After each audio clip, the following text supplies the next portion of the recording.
का गठन करती है। इसे वेतन आयोग या पे कमीशन कहा जाता है। इस वेतन आयोग के गठन के लिए स्टैंडर्ड टाइम फ्रेम 10 साल का है। अपने यहाँ पिछले बार 7वें वेतन आयोग का गठन साल 2024 में किया गया था। इसकी सिफारिशों को 2016 में लागू किया गया था। अब सरकारी कर्मचारियों को 8वें वेतन आयोग का इंतजार है।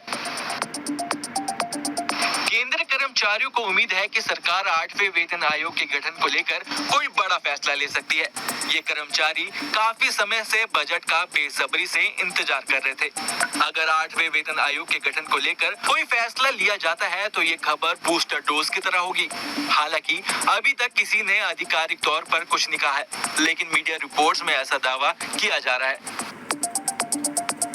नया वेतन आयोग अपनी स्थापना के 2 साल बाद लागू होगा। अगर किसी कारणवश केंद्र सरकार अभी 8वें वेतन आयोग के गठन का फैसला लेती है तो इसे 2 साल बाद यानी 2026 में सभी शर्तों के साथ लागू किया जाएगा।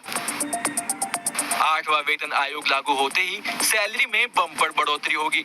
इससे पहले 2016 में 7वां वेतन आयोग लागू किया गया था, जिसके बाद सैलरी में बम्पर बढ़ोतरी हुई थी।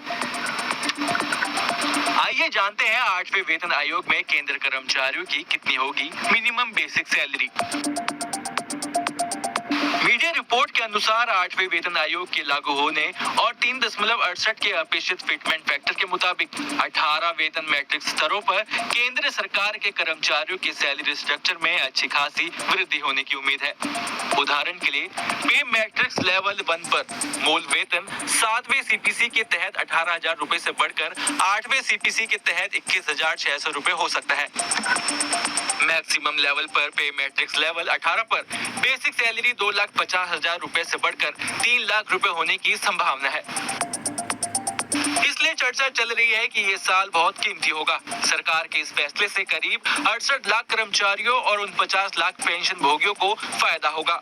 इसके लागू होने से फिटमेंट फैक्टर दरों में रिकॉर्ड बढ़ोतरी होगी, जो हर किसी का दिल जीतने के लिए काफी है।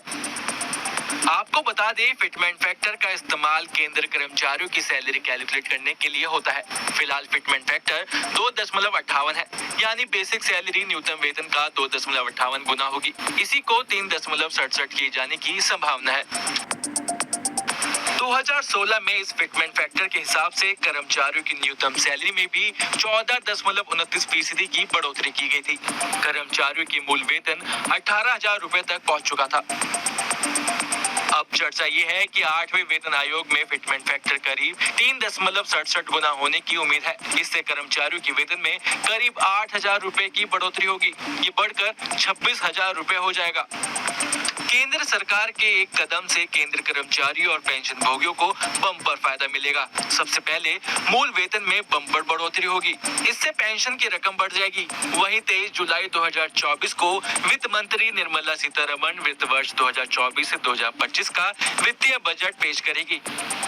इस बजट में केंद्र कर्मचारियों को नए वेतन आयोग को लेकर बड़ी घोषणा होने की संभावना है। Bureau report, news nation.